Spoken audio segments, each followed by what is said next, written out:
this is one room where I had a very specific picture that I found in a book, or it might have been the Sears catalog, which I looked at very hard, and it mostly had to do with combining the knotty pine cabinets, which were all the rage back in the 50s, maybe starting in the 40s even, and combining it with plaid wallpaper, which, it wouldn't necessarily be your first choice in today's world, but was way more common back then.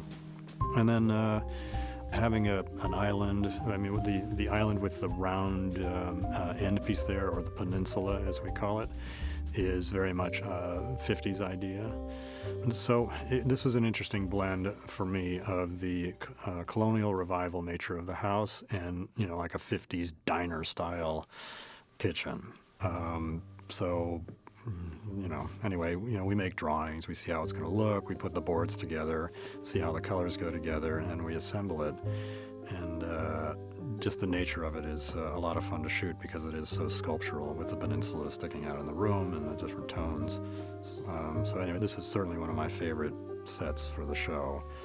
The whole house is great, but the kitchen is, people lived in the kitchen back then a lot, as we do now, depending on the kitchen you have.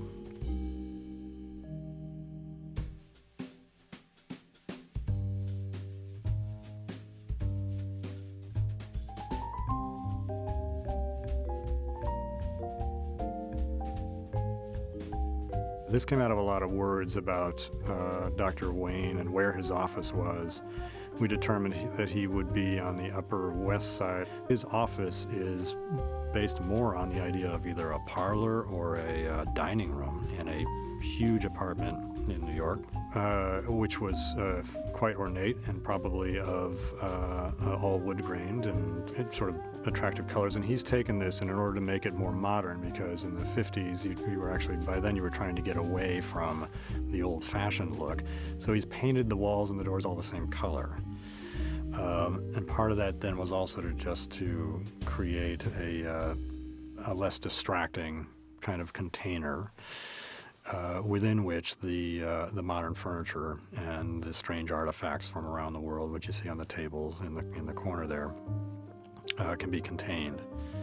Even though this is a 3-wall set on stage, I drew up the floor plan for the whole apartment, so that I could know where it was. I felt I had to know the whole apartment before I could design the 4-wall room. And then for budget reasons, we cut the 4th wall.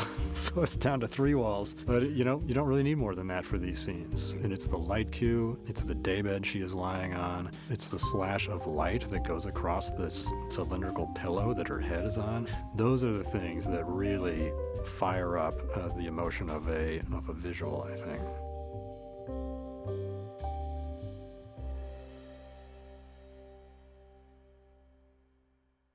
Midge is a wild woman. She is not going to want to have a traditional anything. She may struggle a little bit with money, which is another just condition of being an artist. So you end up then, selecting things for your apartment based on their own intrinsic value. There's things that can declare themselves just standing alone against a wall, and then you collage them together. That can be the hard part, but it's also the fun part. Amy Wells, the decorator, between the stuff she was able to bring to the set and the shape of the set itself, we were able to sort of paste it all together into a good shape.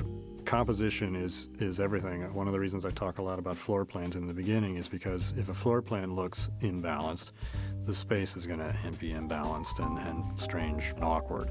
Sometimes you want that.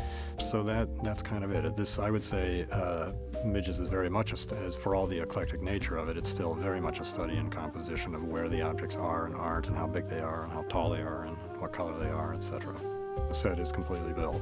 So just the walls, the floors, the mantelpiece, that's all constructed. But all the stuff, and particularly in the kitchen, these are rented or found objects. The sink unit in the kitchen, I ran across the advertisement for that in a catalog of home furnishings from the period, it was actually a book full of various manufacturers. One manufacturer was steel cabinets, steel kitchen and bath cabinets. And one in the advertisement is blue.